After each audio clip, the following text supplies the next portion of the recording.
मोहतरम तलबा किराम अस्सलामु अलैकुम। बेटा, सबक इम्तिहान की रीडिंग हमने कर ली थी। इसका खुलासा और मश्की सवालात आज इंशाअल्लाह ताला मुकम्मल करेंगे। खुलासा आपके सामने तहरीर है, मैं रीडिंग कर रहा हूँ, आप सुनते जाएं।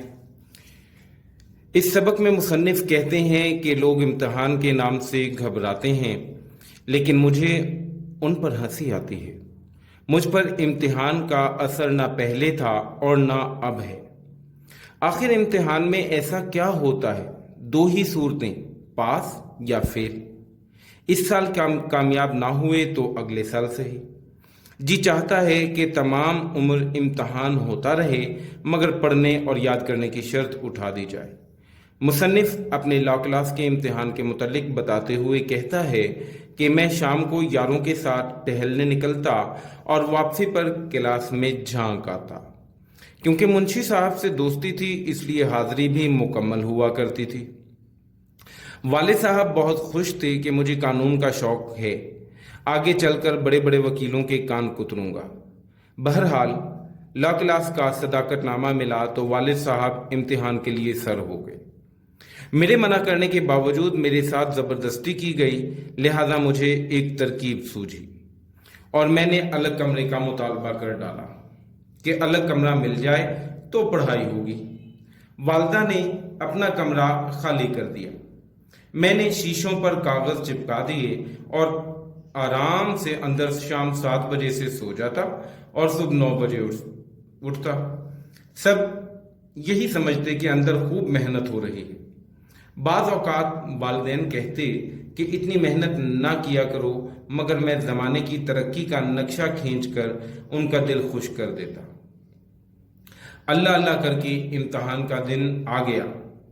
कुछ याद नहीं था, मगर 2 वजह से कामयाबी की उम्मीद थी। एक तो इमदाद गैबी, दूसरे पर्चों की उलटफेर। 9:45 बजे घंटी बजी। मैं बिस्मिल्लाह कहकर कमरे में दाखिल हुआ। यहाँ एक बहुत अच्छे अखलाक वाले निगरानीकार से मुलाकात हुई, जिन्होंने मुझे मेरी जगह पर बिठाया और काफ़ी देर हंस हंस कर बात भी करते रहे। मैं समझा चलो बेड़ा पार है। ठीक 10 बजे पर्चा तकसीम हुआ। मैंने कई मर्तबा पर्चा पढ़ डाला, मगर ये पता न चल सका कि पर्चा किस मजमून का है। गार्ड साहब आए, उनसे पूछा, वो मुस्कुराए। कुछ बोला तो नहीं, मगर पर्चे के उन्वान पर उंगली रख दी। उस वक्त मुझे मालूम हुआ कि पर्चा उसूल कानून का है। दिल खुश हो गया और कलम उठाकर जोरों से लिखना शुरू कर दिया। अपने बराबर वाले से पूछने की कोशिश की, मगर गार्ड साहब ताड़ गए और मेरे करीब ही आकर खड़े हो गए। जरा इधर उधर गर्दन घुमाई कि उन्होंने आवाज दी, जनाब अपने पर्चे पर नजर रखें। अब्बा हजूर रोज 11 बजे नीचे आ बैठते, इसलिए जल्दी बाहर भी निकलना मुश्किल हो गया। पर्चे होने के बाद वालिद मोहतरम एक चिट्ठी लेकर एक साहब के पास गए। अर्ज किया कि खादिमजादा इस साल इम्तिहान में शरीक हुआ है, अगर आप कुछ करें तो ममनून एहसान रहूंगा। उन्होंने करीब बैठे लोगों से कहा कि इनका बेटा इम्तिहान दे और कोशिश मैं करूं। सब हाजरीन हंस दिए। वालिद साहब ऐसे शर्मिंदा हुए कि फिर किसी के पास ना गए। कुछ अरसा बाद नतीजा शाये हुआ तो कम तरीन जुमला मज़ामीन में बदरजा आला फेल हुआ।